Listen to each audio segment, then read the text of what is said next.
Тракторчыда ял иткәндә балта остасы да ул. Агачка жан өрүче оста Якуб Әхмәт Сәгыйров Бикүле авылында яши. Җәен көзен трактор иярләсә, кышын агачтан өй җиһазы, төрле әйберләр ясауга керешә ул. Тышта салкын җил бура уйнаса да, останың мастерскойында кызу җәй. Буш вакытында станокларында такта чыгару белән мәшгуль Якуб. Авылдашларының заказлары бар, шуңа да өстәл урындыклар, төрле әйберләрне ясап куярга ниятләгән ул. Бик уңган, нәрсә эшләсәң, шуны, нәрсә күрсәң, шуны эшли. Кулы алтынаның Якубның, молодец ул, молодец. Бөтен кешегә тыңлый, тыңлаучан, эш кулыннан килә, бөтен нәрсәне эшли, яратып эшли ул. Нарат агачы жүкәдән шулай ясыйбыз. Төрле мартаялар ясарга жүкәки күбесенчә китерәләр инде. Ну, үзләренең материалы белән ясыйм инде. Якуб Әхмәт Сәгыйровның өенә килеп керүгә гаҗәпләнеп каласың.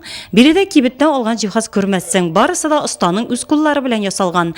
Аш бүлмәсе гарнитуры, хәтта улларына кроватьны да үзе бизәкләп ясап куйган ул.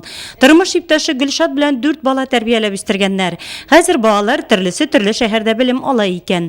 Алар үскәндә гаиләбездә финанс яклары бик кысан иде. Шуңа да һәр әйберне үзем ясап карыйсым килде. Тәвәккәлләп тотынсаң була икән ди Якуб. Телевизордан карыйбыз инде, менә журналлардан, төрле ниләрдән. Шулай килеп чыга инде, шулай ничектер.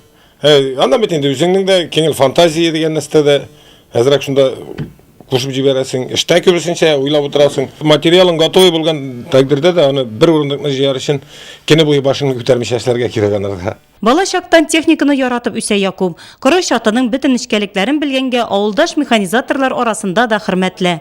Агачтан төрле әйберләр ясау сәләте Якубка бабасы әтисеннән күчкән. Әле бизәкләп яңа өстәл ясарга тотынган ул. Аны әнисенә бүләк итәргә ниятләгән. Станокка кыстырасың, уже синең башың җалыйта, бүтәнчә уйлый башлыйсың уже. Монарга былай бизәк салсам ничек булыр икән, моны былай нитсәм ничек булыр икән. Ынтыласың, кеңелең җалый, җөрәгең җалыйта дигән кебек, җаның җалыйта. Якуб Әхмәт Сәгыйров кебекләргә карата эше барның ашы бар ди халык. Тумыштан бирелгән сәләтне кулланып табыш итә белсәң, табының мул, хуҗалыгың нык була шул.